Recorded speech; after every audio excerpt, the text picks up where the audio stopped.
Hello there, it's Dr. Anime, and today we'll be recapping Blue Lock, episode 13 of the anime. It felt like Messi playing against Ronaldo. The game between the two teams begins. The game will be played on a 30 by 40 meter mini field. Observed protecting the nets in front of them are Blue Lockmen, Isagi, Bakura, and Nagi are side white for this match, and their Blue Lockman is white to symbolize their team. The game officially begins after a little delay. Isagi has the ball and passes it to Bakura. As a result, Area designates Tokimitsu to watch over Bakura. Bakura used a quick scissors kick to go past Tokimitsu and did it effectively. After getting away from Tokimitsu, Bakura approaches Rin and confronts him, but Rin doesn't respond. Bakura decided to pass to Nagi rather than go up against Rin, and Nagi sprints forward to take the ball. However, Arias notices this and tries to grab the ball from Team White. The short pass is detected by both players as they attempt to prevent one another from snatching the ball. Nagi suddenly understands that Isagi, not he, was the intended recipient of the pass. Isagi suddenly moves in front of the ball and seeks to score with a straight shot, while Isagi suddenly appears in the corner rushing towards the goal. Team White's first goal came as a consequence of the Blue Lockman failing to block Isagi's shot as it approached the net. The current result, Team White is leading 1-0 after scoring. Team White congregates and celebrates as a unit. Bakura and Nagi both praise Isagi's development since the second selection. Isagi was thrilled and full of confidence as a result. He also thought about how severely powerful Team White was. In the meantime, the other side reacted differently. Tokimitsu is in a panic, and Arya praises Isagi's goal for its style. Rin, however, continues to seem unconcerned. Rin then labels their abilities as mediocre, when some of the players in attendance claim that football is a sport. Rin corrects them by claiming that the game is actually a battleground. After Rin makes his announcement, he tilts his body and tries to score. Despite being distant from the objective, no one saw it coming, yet the ball compensates for it by spinning. Nagi and Bakura sought to stop the ball, but their feet were firmly planted on the ground. All they could do was watch the ball go by. The Blue Lockman likewise failed to block the ball in a similar manner. Consequently, the scores are now equal. Isagi is amazed by Rin's ability to score by attacking at the kickoff. After seeing this, and Nagi then queries Bakura about the legality of scoring there. Bakura responds in the affirmative, but notes that its success rate was not great. Tokimitsu and Aryu, on the other hand, were all astounded. Rin, however, explains to everyone that he could give a damn about either his teammates or his adversaries, whether they are an enemy or ally. To Rin, they are all merely cold hordes that he would use as a springboard to reach his objective. Isagi approached Rin and told him that he too is risking his life here. Isagi told Rin that he joined Blue Lock for the sake of his objectives, and that they should quit this game early because of Rin's arrogant words. Isagi warns Rin, who agrees, that their objectives were not mild and peaceful themes. Rin explains that failing at soccer is similar to losing one's purpose in life. The player has passed away after losing a game. Football, according to Rin, is a death match for him. The comments Rin made stunned all five players. Isagi nonetheless decides to indulge in his ego instead of letting go of his fleeting shock. Isagi confronts Rin, warning him that the stalemate has ended and has become a hostile environment. They continue to play while Isagi's team approaches, but this time Arya jumps high in front of him to catch the ball before Nagi, and Bakura again passes to Nagi, when Tokimitsu receives the ball after Arya demands it.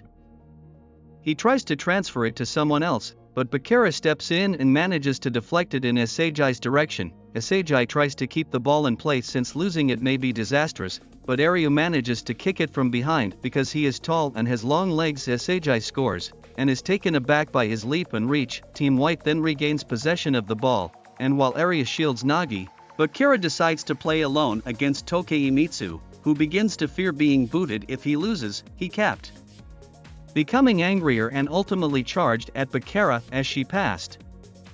When Bakura passes him worriedly, Tokimitsu swiftly catches up and moves in front of him. However, Tokimitsu soon comes up to him once more and snatches the ball.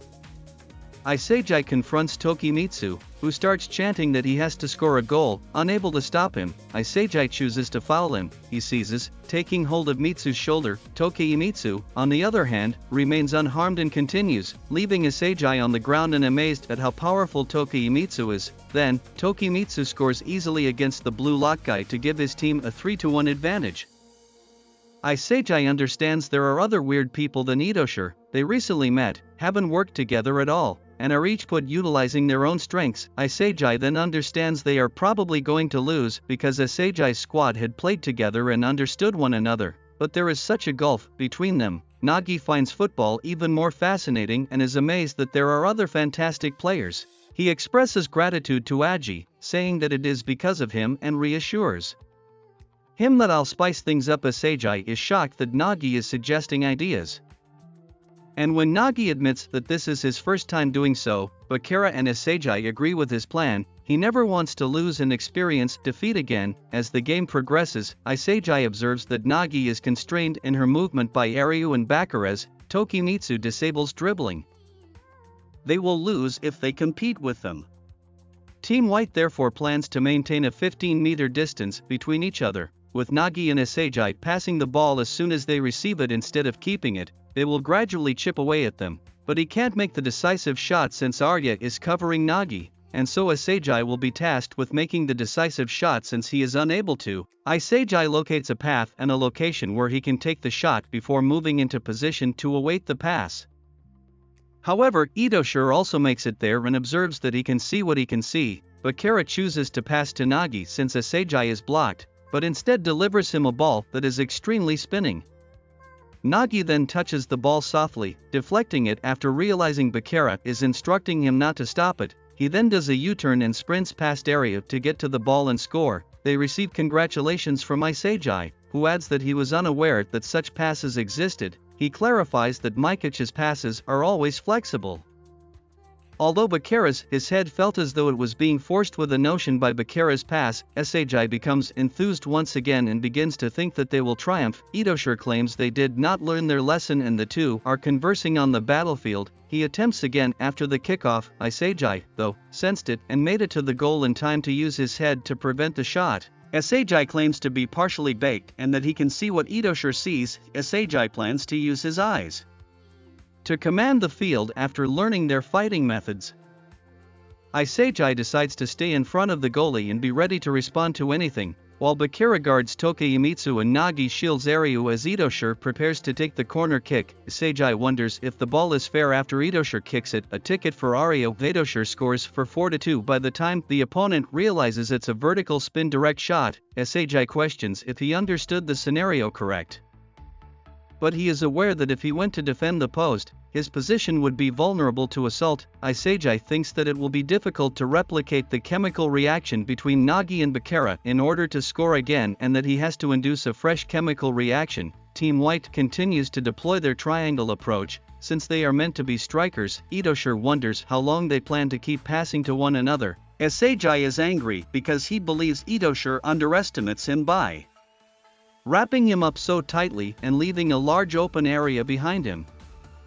Iseji then commands Bakura to pass the ball, and Bakura kicks it. Itoshire follows Iseji as he makes his way to the open area, trying to determine if he can find a good spot. Iseji is instructed to study a book about how human eyes function in order to learn more. Iseji is shocked to see Itoshire standing next to him as he passes by and assumes that Itoshire must be able to somehow read his vision. Then Itoshire approaches Iseji and grabs the ball. Iseji marvels how he was able to anticipate his action so quickly.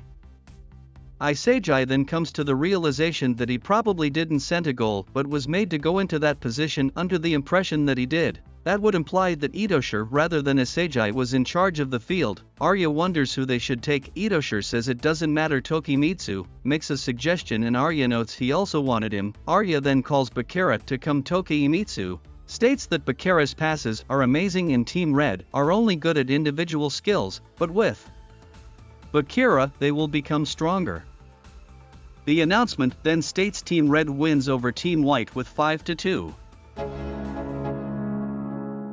Check out the videos above and click the subscribe button if you liked the video.